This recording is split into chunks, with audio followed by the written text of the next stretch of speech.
The Mississippi Advisory Commission on Marine Resources meeting to order. Commissioner Osborne, can you lead us in the pledge? Pledge allegiance to the flag of the United States and to the republic for which it stands, one nation, under God, indivisible, with liberty and justice for all. Thank you, sir. General, you want to lead us in prayer? Yeah. Okay. This thing. All right. Yeah. Before we do that, we just want to thank everybody. Get prepared before we go into this and think about, even though that they keep talking El Ninos and they keep talking everything else, that we're in hurricane season. We're in hurricane season right now.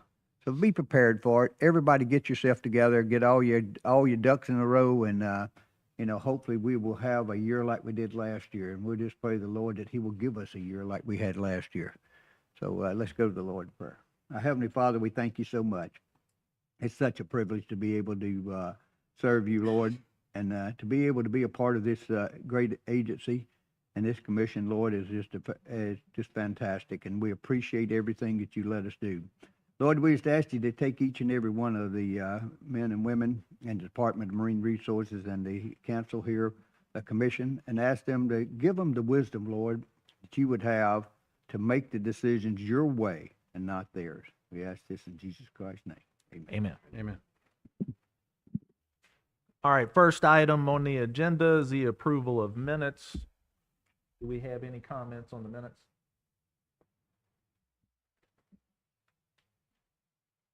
We have a motion to accept the minutes. Motion. Second. All in favor? Aye. Aye. Motion passed. Approval of the agenda today. Have any comments on the agenda? Motion to approve the agenda. Motion. Second. All in favor? Aye. Aye. All right, Director, turn it over to you for your report. Okay. Well, a couple of things here. First off, we got employments and contracts. We have our new hires is Haley Gray, which is our customer service representative at the Office of Marine Patrol. Then we also have promotions. We have Tony Seagrave, who was Law Enforcement Officer 2 to Corporal.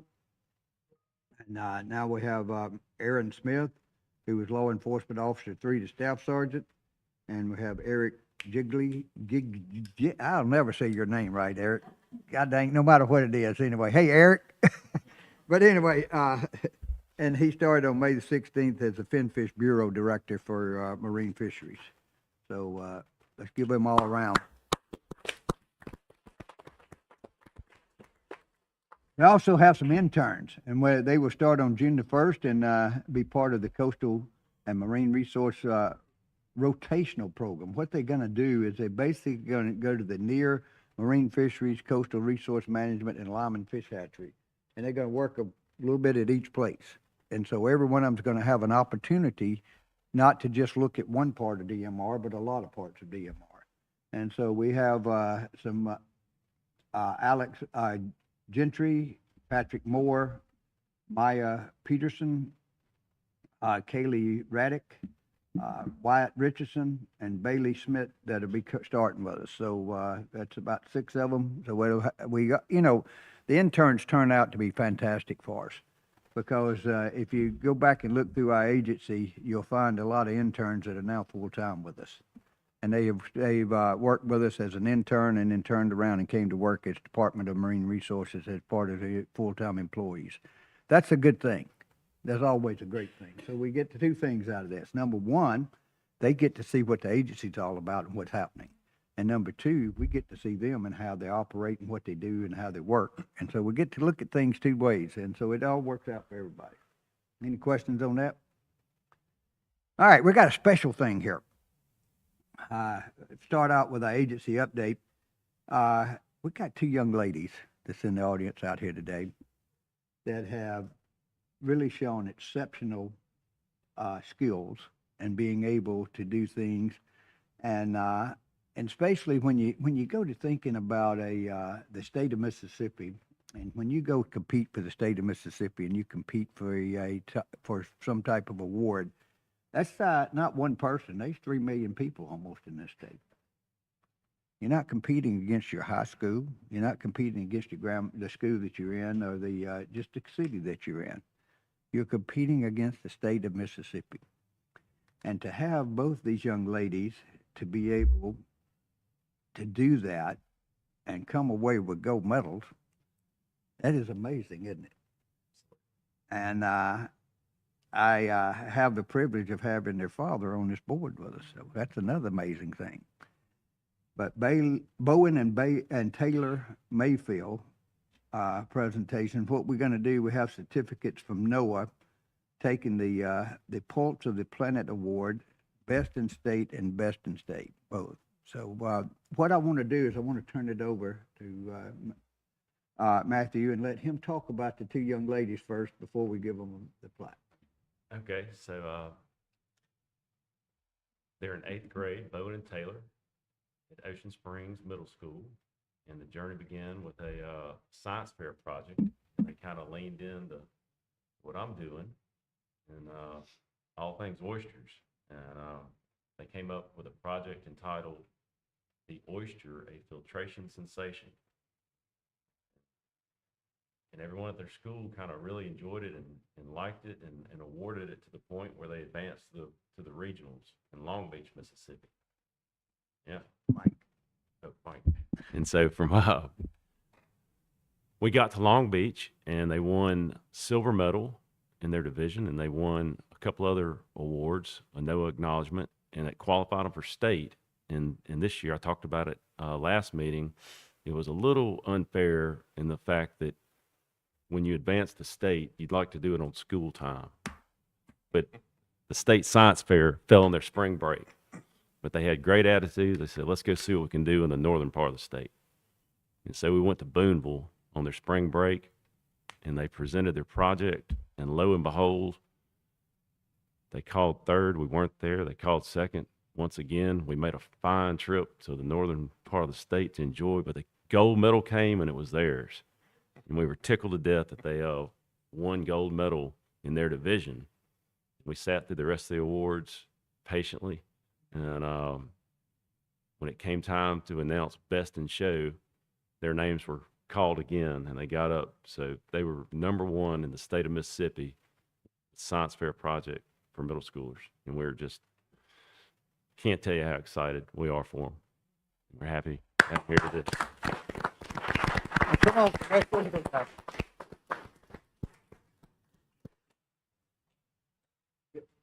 Mom, come on.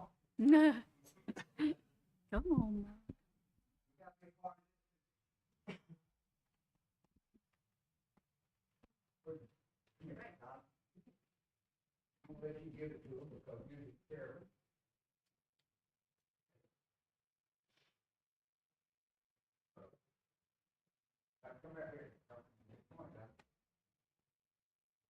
First off, I want to thank you so much for all the hard work. I tell you what now.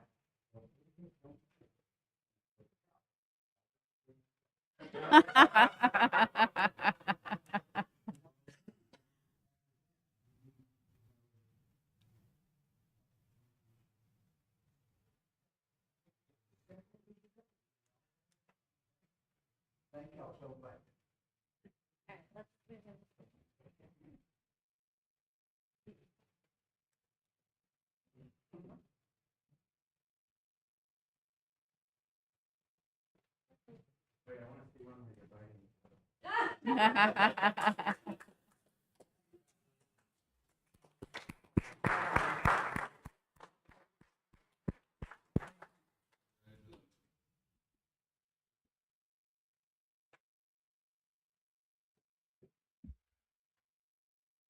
Go back to church, Dad.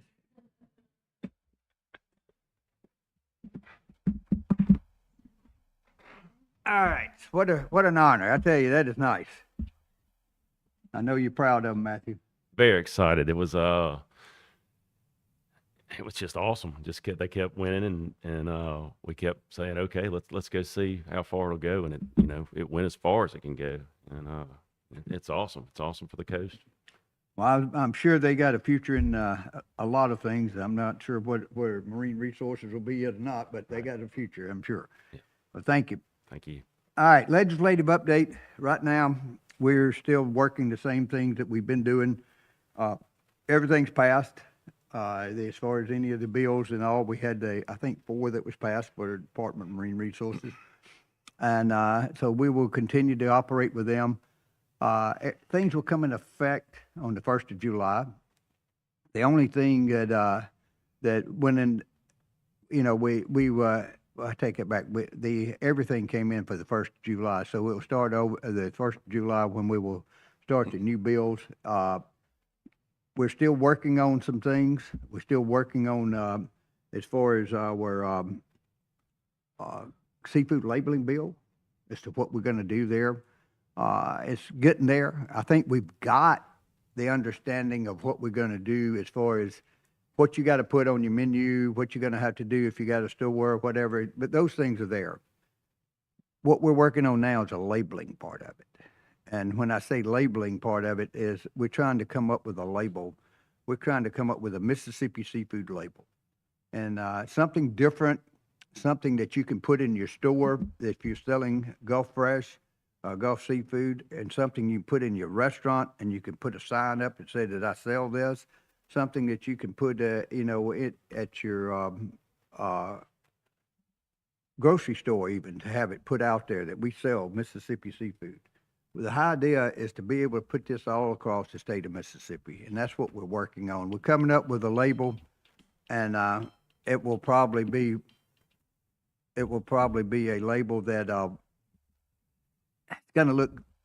I don't want to say anything but if I say about the label and then it doesn't, and it changes, then something will be wrong.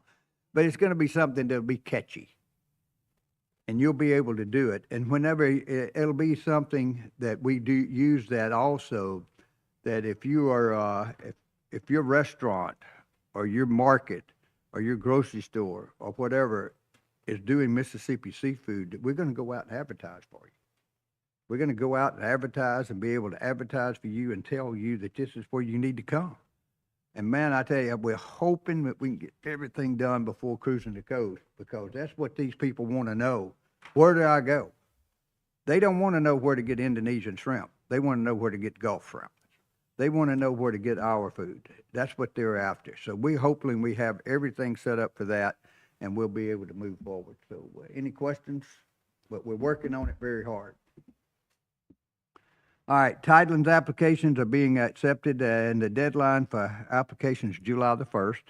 So for the cities and all, anybody that's listening, please make sure you understand that. And I think that, Patrick, we're going to put out a press release on that. All right. Go Mesa is open. It's always open, but it's open again. We just got our new allocation yesterday, and I think it was it 57 million? 54 million that we got for the state, for us to be able to spend in the next year. That's the most we've ever got. And so that's a pretty good lump. So we got 54 million additional funds to be able to spend. So those applications, if you got an application in already, that's fine. If it's in the portal, that's great. If you need to update it, then you need to get with Russell and update it, and then update that in the portal, and they'll update the portal for you, okay? But if you don't have to have a total new application, you just update what's in there. But if you have new applications, let's get them in. So, because we're going to try to do this a little earlier this year and see if we can't get something to the governor, fairly quick. Any questions? The redfish tournament was fantastic. They didn't get to fish the last day, but other than that, I mean, it was great. And all indications, everybody just really had a good time. They really loved South Mississippi. They loved what was going on down here. We got a lot of publicity for Mississippi seafood. It was amazing at the publicity that they put out. I don't know if any of y'all were able to go to it, any part of it, but it was a class act. It was a very class act done, and I think that it will be back again. Now, they're not going to do it every year here. That's not the way it'll rotate. I think it's Texas next year. Is that what they told us? Rick, I think that's what he was. Yeah, I think talking it's in about Texas actually. next year. But they said that they're gonna look at least every 3 years or 4 years coming back to Mississippi, but they might even do it every other year in Mississippi. Because they liked it so much here, they may just do it every other year and go to another state in between. That's pretty good. If you take the 5 Gulf states, well, it's not just the Gulf, they go to the Atlantic too. So, you know, you figuring, quite a bit there. They got the Atlantic plus the Gulf that they're working. So to the ones that worked on that, thank you. Y'all did a great job, and we appreciate it. April 27th, Gulf States Directors Meeting in New Orleans. It was okay. It was something I got to do. I hadn't met several of them. We had all the it wasn't just Gulf states. It was all the states of the United States that border water. You know, the oceans or any type. And so we had everybody from Alaska, Hawaii, even had some from the Virgin Islands and Puerto Rico, and we had all the East Coast and everybody, all the directors were there. And we had a really good meeting. It was a real good meeting. And we had the head of NOAA Fisheries was there, and so we got to pick at him a little bit and have some fun with him, but he's a pretty good guy. He walked out of there, I tell you what he walked out of there with, and he did it the last day. He walked out with a hat that said, make seafood American again, and then he had a hat that said Mississippi on it, and he was walking out there with it on. So that tell you something, he was happy about that. So those hats have really gone, you know, make seafood American again. He loved it, and every one of them was begging where they could get one. So that's a good thing. So I think we got a good deal going in Washington, and Gino is a good guy. He's a good guy. Came out of Puerto Rico, but he's been in the field for 35 years. So it's not like he's just a novice at it, and he really knows and he understands the states. He understands what's going on. So very good meeting, and it was well worth the time. GulfCon, if you didn't, was over May 4th, and 1,200 people that they had in that meeting.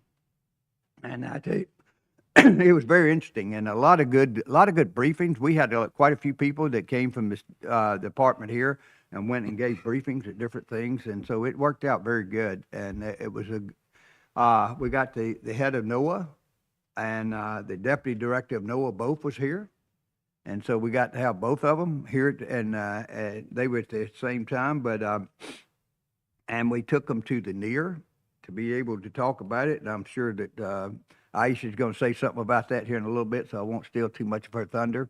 But to have the director of NOAA and the deputy director of NOAA at one of your departments in the state is very unusual. And we didn't just have them for 5 minutes, we had them for several hours. And matter of fact, I thought we was going to have to ask them to leave because they were enjoying it so much. They was enjoying the part of it. He was just tickled to death. He was walking all over the place looking at everything in the world. He's a meteorologist by trade, got a PhD in it, but he has written 2 books on wild orchids. And this so happens that our Grand Bay NEAR has an abundance of those wild orchids. Isn't that amazing? And he could not get away from it. He just wanted to be everywhere they were at. He was all over that place looking at everything. And did a great job. And so, Aisha, your team did a fantastic job. Thank you for that. And I just explained to him that whenever he left, whenever he sees anything that says the Grand Bay NEAR or anything that says Department of Marine Resources, Mississippi, just stamp it and go on about your business. And so, I said, just stamp it and say, this is great. We're going forward. But anyway, good deal. And and Laura, the young lady that's the vice, she graduated, she got her master's degree from South Alabama. So, but she's from Arizona originally, but amazing, And in that GulfCon, I got to meet the director over finance as far as the United States, and Laura, and I can't remember her last name now, but anyway, she was there, and I got to spend about 2 hours with her on a tour that we did on Monday with down in as far as Alabama, showing all the restore stuff. Well, she's over all the restore and the Go Mesa projects as far as funding. She's over all the stuff that anything has to do with it. So heck, we hit a home run. Didn't even know we was going to bat. So, you know, that was a good time. So, any questions? All right, that was Neil Jacobs. I just talked about him. November 22nd through the 24th, the D'Iberville Fishing Rodeo. So the D'Iberville's having a fishing rodeo this weekend, and it starts on, I guess, Friday, Saturday, and Sunday, isn't it? So they're going to be here. We're sponsoring it, so to help them out. But if you get a chance, come through D'Iberville and see what they're doing. The water, I don't, you know, they might want to stay in shallow water, you know, the way the winds are going to be, 10 to 15 mile an hour winds. I'm not sure you want to get out too deep. And but they ought to be a good rodeo. I don't think it's going to rain out the whole weekend. I think there'll be some fishing going on and some people having some fun. So if you get a chance, stop by and look at it. May 25th, DMR will be closed for Memorial Day. June the 1st, we got Gulf Council in Tampa. And so Rick and I'll be headed, and Jason, and I'll be headed down to Gulf Council. And we're going to be, it's a Monday, Tuesday, Wednesday deal. So that's going to be something great, and be able to figure out, there's a few amendments, there's some things that we're going to pass. We're going to talk about allocation. We got Monday night, the state directors are all going to meet about the allocation of the Gulf as far as snapper. So we'll have a chance to be able to talk about that and see if we can change the allocations a little bit, because I'm looking at it and the way we see it in a situation right now, Florida is not catching their allocation, and Alabama's close. Texas is always close. You know, they don't put what they get at whatever it is. And then Mississippi, we have to stop because we don't want to go over. We have such a small allocation. And then Louisiana is always going over a little bit. So we're going to try to move things around and maybe put a few. And if we can get that done, it could raise as much as 60,000 pounds for us. And, you know, we could do that as much as 60,000 pounds added to us. So that's going to be something that's going to work out great. And if you don't know it, we were certified for MS Creel this last couple of weeks.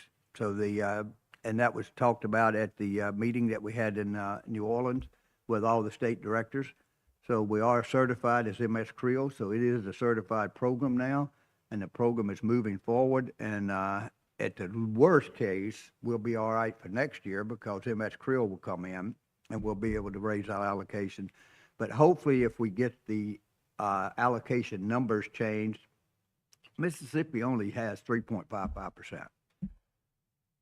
I'm thinking we need somewhere between 5 and 5.5%. And if we get that, we're going to be okay. We're going to be okay whenever it comes. Even, you know, all this has got to look at two things, too. We are also doing another assessment. And when the assessment comes down for the snapper assessment, you know, that's going to change some things too.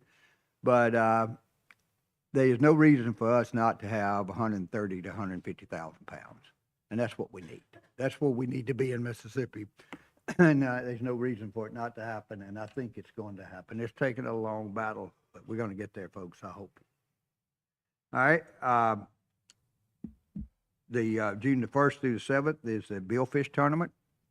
We're also sponsoring that, and that Wednesday night, we do a seafood cook for the Billfish participants that are in there.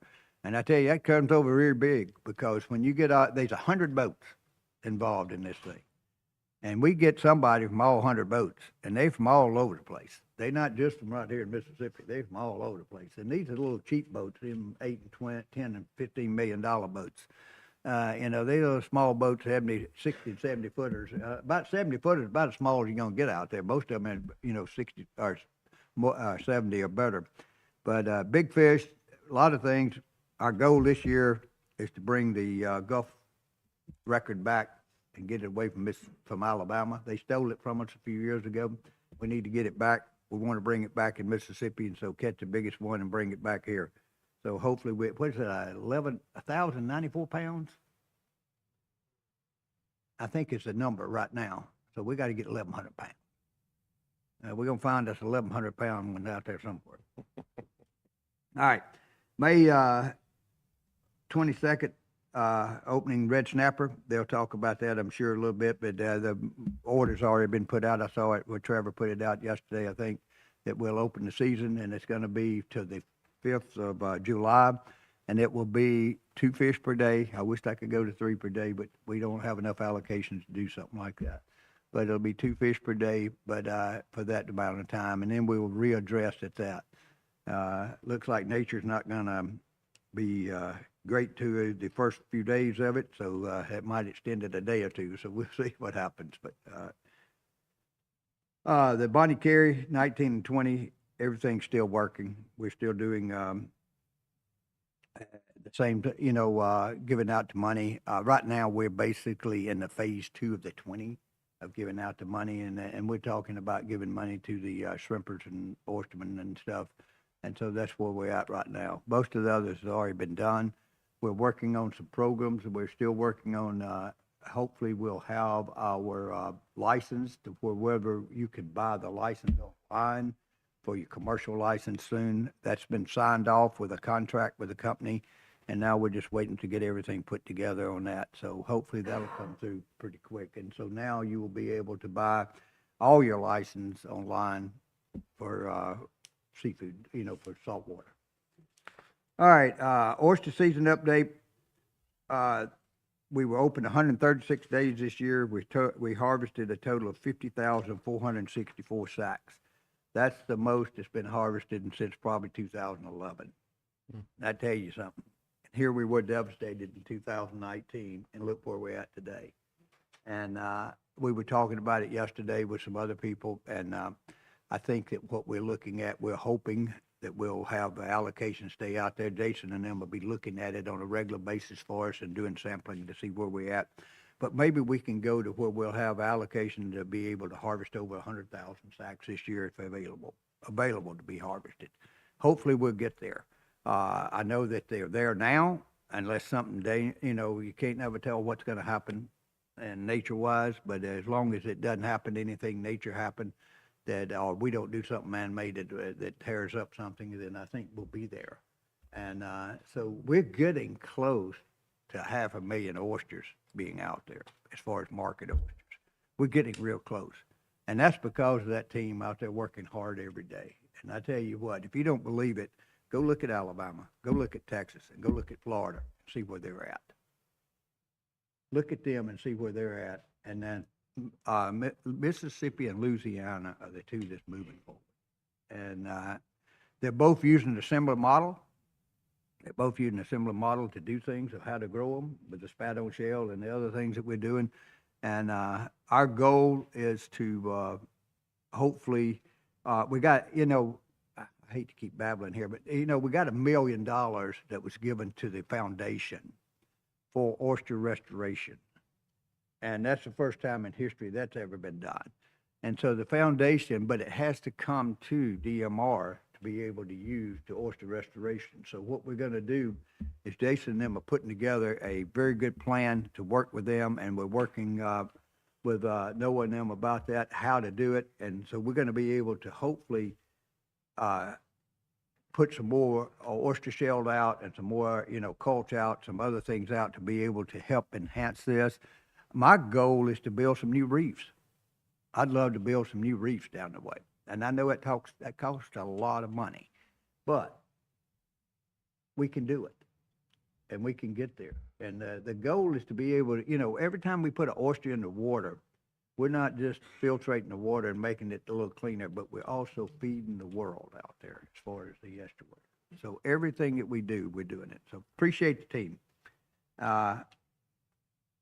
Task force meeting, we had one on the 13th. Once again, we've already talked about that as far as the labeling, and we'll have another one in June.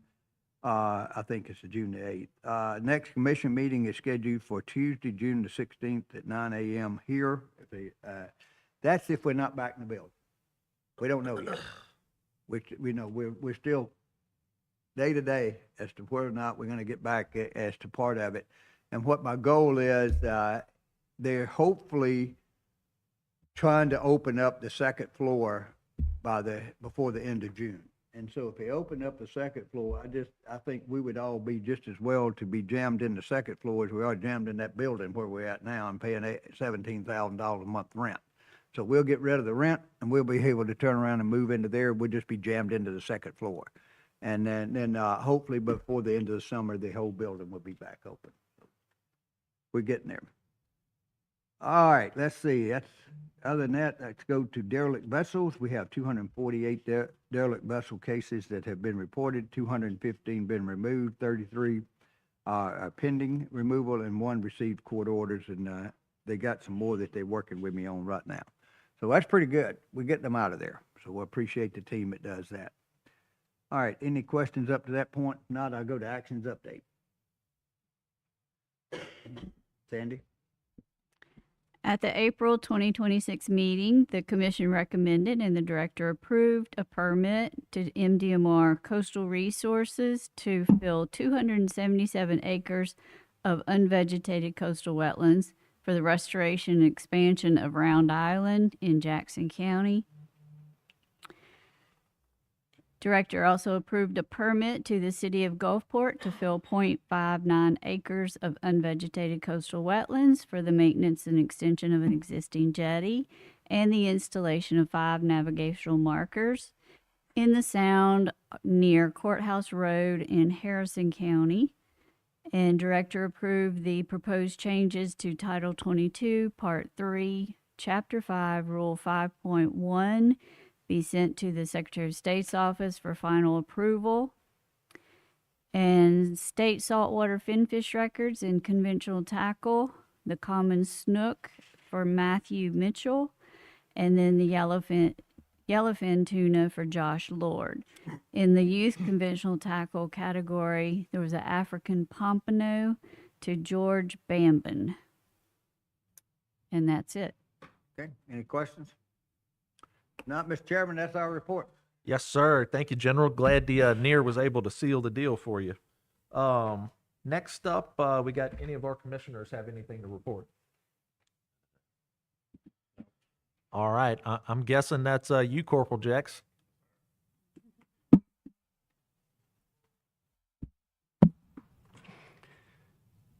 So the citation report, good morning, everybody. So the citation report for the month of April, pretty standard. I didn't see much that needs a whole lot of discussion.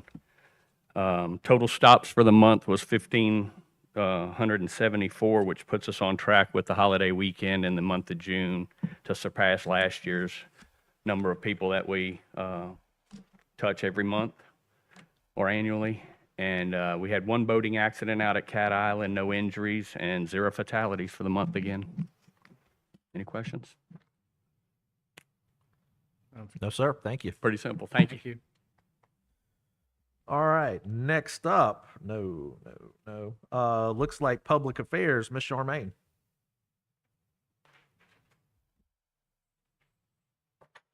Good morning. Morning. The Mississippi Department of Marine Resources had 14 media mentions since the April MACMR meeting. News items included updates and changes from the 2026 legislative session. NOAA Fisheries certified the Mississippi Krill fishing surveys for improved catch estimates, and the announcement of Mississippi's red snapper season. Marine Patrol participated in Shuckers Education Day on April 22nd, and We Work the Waterways with the Port of Pascagoula on April 28th. The Lyman Hatchery participated in a striped bass release with Moss Point High School's aquaculture class on April 21st.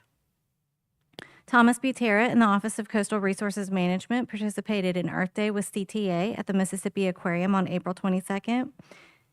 And CRM's Randy Wilson and Jake Pettigrew participated in Arbor Day events at Camp Shelby on April 23rd. Office of Marine Fisheries Christina Broussard, Megan Fleming, and Ellen Coffin participated in the Mississippi Sound Estuary Program Water Quality Working Group meeting on April 29th in Biloxi. Shellfish Bureau's Kat Glover and Madison Parker each gave presentations at GulfCon on May 5th in Mobile. Shellfish Bureau Director Jason Ryder gave a presentation at a USDA loss adjuster meeting on May 5th. And Fisheries Jason Soche, Megan Fleming, and Michaela Dixon participated in the Gulf Coast Wooden and Classic Boat Show at the Biloxi Schooner Pier this past weekend. Agency materials were distributed and attendees learned about the MDMR and the monofilament recycling program. The conservationist was also on display at the show for attendees to view. The NEAR's Jennifer Cumbus and Brianna Andrews participated in STEM Day at Lynn Meadows Discovery Center on May 9th. Jennifer and Brianna also participated in the On the Road program at Ocean Springs High School on May 14th. The Mississippi Seafood Marketing Program sponsored the Redfish World Championship held in downtown Gulfport. Fisheries staff assisted with the Redfish World Tournament by receiving entered fish, tagging them, and releasing them back into Mississippi waters. And we hosted the 2026 Mississippi Seafood Cook-Off in Gulfport on May 7th in conjunction with the Gulfport Chamber of Commerce Taste, Rattle, and Roll at Jones Park. It was a great night with 5 chefs from throughout the state competing for the title, and we're excited to announce that our new king of Mississippi seafood is Dalton Ferguson. He's from Elvy's in Jackson. He won this year's cook-off with his dish crawfish stuffed flounder with confit fingerling potatoes, roasted garlic beurre blanc, and andouille lardons. He will go on to compete among other U.S. states and territories at the Great American Seafood Cook-Off in New Orleans this August. You guys are out and about. Thank you so much. Thank you. Next up, we have Trevor, Office of Marine Fisheries. I don't see him. Jason's gonna do it. Dave. Good morning, Director, Commissioners, Andy. So just giving you the annual update for the shrimp season and a look back at last year's landings. So we'll start off with historical landings. We saw in 2025 a little bit of an uptick, not necessarily in landings, but in value from 23 and 24. And that's more likely due to the targeting by the fishermen of the larger white shrimp. So they're getting a higher price per pound for those. Breaking it out by species there, we see pretty much the same as what we saw in 21, 22, and 24 as far as the landings. A little bit over half there composed of white shrimp. But if we look at the value, we see a significant increase from the last 3 years. And again, that's probably because of the market size that they were targeting, getting a little bit better money for those shrimp. Looking at our historical opening dates, the average is the 7th of June now, but 3 of the last 5 years we've had a late May opening, so the trend is tending to be more early than it used to be, other than last year. We see a consistent trend, less and less effort on opening day, particularly the last 7 years there, and that's again, we think the effort's kind of shifting towards when the white shrimp show up in the fishery, and a lot of the efforts focus more later in the summer and in the fall. And then license sales, again, consistent decline. This is just commercial license sales, which makes up the majority of the fishery. Going into our sampling program, this is what we do every year to determine the appropriate date for the opening. We sample beginning in mid-April, standardized 16-foot trawl. We open on a 68 count, and that's required by statute. That's legal size for shrimp. And our first sampling day was on the 17th of April this year. Here are our sampling stations. We've got 10 standard or fixed stations that we sample every sampling event. And then this is our latest sample. There's just a couple of representative stations from that latest sample, just to show you what the size is, and that we do have a pretty good pretty wide range in sizes when we do these samples, and we're looking for an average of those. And then we haven't reported on this in the past, but just wanted to show you what we're seeing as far as size frequency. This would be week 1 for us. Like I said, we sampled on April 17th was the first day, and we're going to progress through and see what the next week was. So we see that bell curve moving a little bit. Again, the following week, and that's the most recent samples. The red line there represents an approximate legal size shrimp, 100 millimeters. So at this week, we're seeing 24% of the brown shrimp being legal. What we're looking for is 50%. When we get 50% over that, then we know we're at legal size on average. Looking at a little bit of the water quality, environmental drivers really have a big bearing on when the shrimp recruit to the fishery, growth rates, and when they ultimately move offshore. We only have through I think actually yesterday for May, but just to show you that we're a little bit below average on water temp. And then more importantly, if we look at precipitation in May, we're well below, even though we had a substantial rain event or a series of rain events a couple weeks ago. We're still below average, that average being represented by the black line. And just wanted to point out, see where the red arrow is for last year. We did have some feedback from the fishery last year that we didn't see a whole lot of brown shrimp being caught in the sound in our waters. And this could be one of the reasons that occurred. So we had a lot of rain hit us as those shrimp were moving out into the sound from the bays. And brown shrimp are looking for saltier water. If it's not salty enough in the sound, they keep moving. And so we saw that last year. So far, it looks good for us, and that's why we're seeing a little bit higher abundance in the samples. If we look at this year, the yellow, we're a little bit below average in salinity. This is in Biloxi, right at the mouth of the bay. We're well above average in April, and that's good. Again, higher salinity water is favorable for brown shrimp in our waters. And then just wanted to point out again for last year, you see that April and May were well below the average for salinity. And again, that's tied with localized rainfall, and that could be the reason that we didn't see a whole lot of brown shrimp being landed from our state waters. And I'll take any questions. No, looks good to me.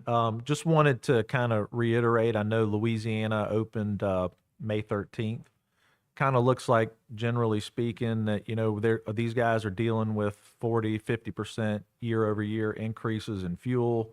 And the price is actually down about 10%. I think that's got a lot to do with the current state of consumer spending out there. So, General, appreciate all of the advertising. And, you know, when you guys do spend your money, spend it on our shrimp. So, Do you have Definitely. any idea of, I know you said it, but is it 1st of June? Where we looking? It's probably going to be earlier than the June 7th, but we are sampling tomorrow, and we'll likely have a little bit better idea tomorrow. We're not quite there yet size-wise, just based on the latest samples. You saw there, we only had 24% above the minimum legal size. So I do think it's going to be early. I don't think it's going to be June 7th, but I don't have an exact date. And usually we open 2 to 3 weeks behind Louisiana on average. You said they opened on the 13th. They opened on 100 count shrimp. So the abundance is looking better.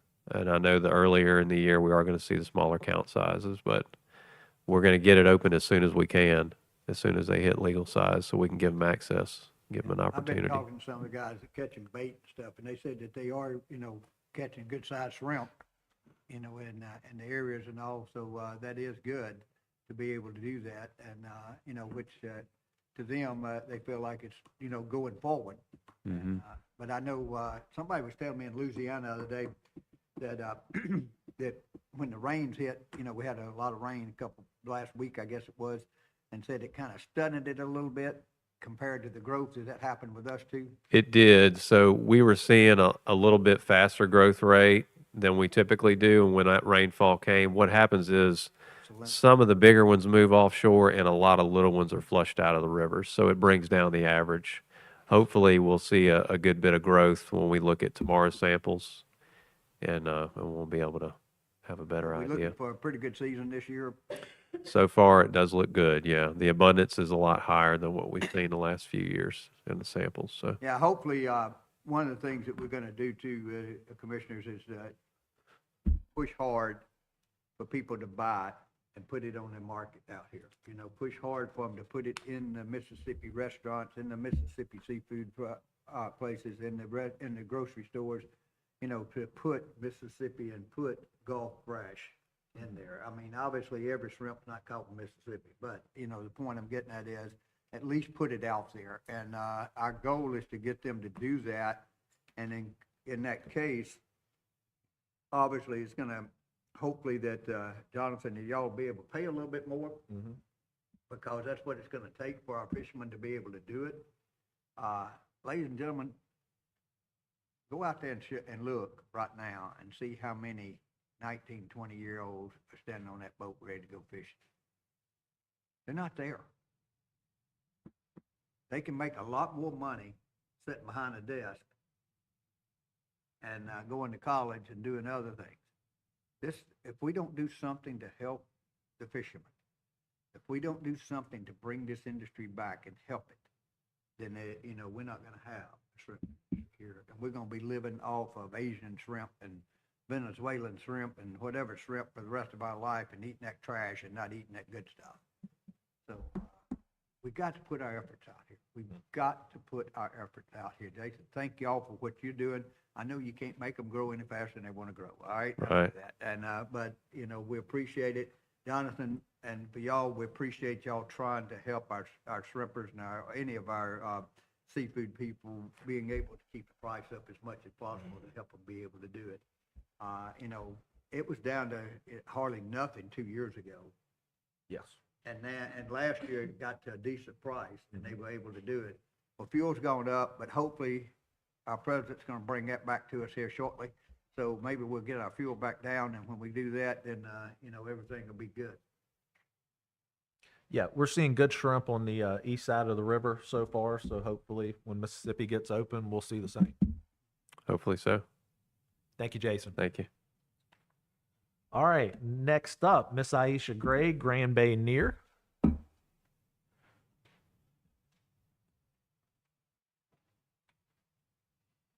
Morning. Good morning. I just have one slide to show you about our visit.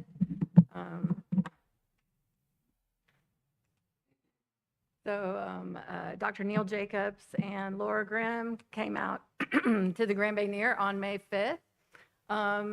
He is the Undersecretary for Commerce, Oceans, and Atmosphere, and she's his deputy. And so it was, the 1 and 2 from NOAA come out to see the Grand Bay Near. So it was pretty exciting. We took them on a short boat ride to look at the marshes, talk about some of our larger scale restoration projects that are in the works. And then we saved the orchids for last for the grand finale. So those are a couple of pictures of the orchids that he was very impressed with. Spiranthes praecox and Calopogon tuberoso, and both were out in force in the Savannah. And so he had a great time, I think. Really enjoyed meeting everyone, enjoyed the staff and hearing about what we were working on. Stayed a little longer than scheduled and insisted on the group picture at the end. So it was a real nice visit. One of his statements too was, "This is money well spent." He did say that. Yes, he did. And that means something. When you see that and when you get that from the head of NOAA, then you know you're getting something in Washington talking for you. So he said this was money well spent because he could see what was going on out there. I tell people all the time, that it's probably the worst kept secret in the state of Mississippi because we don't need it to be a secret. And so for some reason or another, people just don't know about the Near. And they just don't know about what we do there. And they don't know about what's available for their kids to come look at and for people to be able to see. And, he was just ecstatic about the birds too, and all the birds that are out there, and obviously the nest everywhere you turned around and, Right. and he was just, looking at every little thing. And he was like, man, this is amazing. So I think if we ever go ask to buy more land for the Near, if he's there, he'll go ahead and stamp it because he likes it.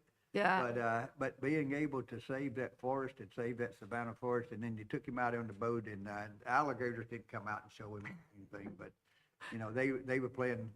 I guess they wasn't happy that day, and they didn't want to come out and do a show for him. Yeah. But anyway, other than that, it was fantastic, and Yeah, it was really a great visit. I mean, one of the things he said on the boat while we were out was he was asking about return on investment.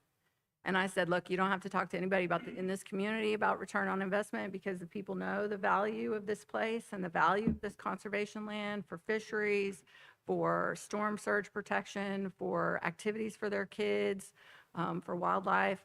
And I said, and really, how do you measure the return on investment for what doesn't happen? When we have a storm and Chevron doesn't get impacted or the coastline doesn't get impacted because we are protected these marshlands, I was like, how do you measure that? And he said, exactly. So he seems to get it, and he seems to be an advocate for NOAA and for what we're doing there. And so it was a great visit. Well, and I think he'll also talk to transportation for us, because the issue that the railroad and being able, like where it's blocking the water from being able to flow naturally, and some things that are happening there. Highway 90 and the railroad both are issues that's happened long before any of us were involved in any of this, but that happened there. And but it's an issue to where we need to figure it out, not necessarily tear the railroad up, not necessarily tear Highway 90 up, but how do we make it to where the water can get through there and be able to go naturally down to where it needs to go into the bayou there, and also, and I think he caught on to that real quick. Yep. And so hopefully he'll be a big advocate for us for standing there saying, hey, yeah. Yep. All right. Thank you. Any Good questions? job. Thank you so much. Great Yeah, job. You're welcome. We have any other business? The only one other thing is, I got a call yesterday, and I was talking to y'all earlier, but looks like that if the bill makes it to the floor somewhere around June the 3rd, that I will go testify to Congress, and because what they want is basically right now, Florida and Texas have state waters to 9 miles, and that's been that way since the day that they were incorporated in the country as far as the state. But Mississippi, Alabama, and Louisiana is 3 miles, except for reef fish. Well, the new law is to change everything to 9 miles. So for Mississippi, Louisiana, and Alabama to go 9 miles will be a huge thing for us to be able to get. This is a fight I've been fighting since I took over as a director. And I've been fighting that for, what has that been, 8 years now, 9 years almost? And it's been 9 years. but the point is, been fighting to get this, and this is something that we deserve. Every state deserves to be treated the same, and this will help, like especially with our charter boats, because our charter boats are limited right now to 3 miles, except for certain times, certain fish. But now charter boats can go out to 9 miles just like they can in Florida and Texas. And this is going to be great for our business out here, and it's going to make our state waters a little bit better, so we can do what we need to do. So hopefully that'll come up. If you see Congressman Ezell, thank him. He has been the chair to this. He's been the man that pushed this hard to get it done. So if you get a chance, thank him when you see it. All right. Any public comments? I don't have any. Okay. Well, thank you to the city of D'Iberville for hosting us again. Appreciate all the hospitality. We have a motion to adjourn. Motion. Six. All in favor? Aye. Aye. Thank you. Let the record show you did it in less than an hour your first time.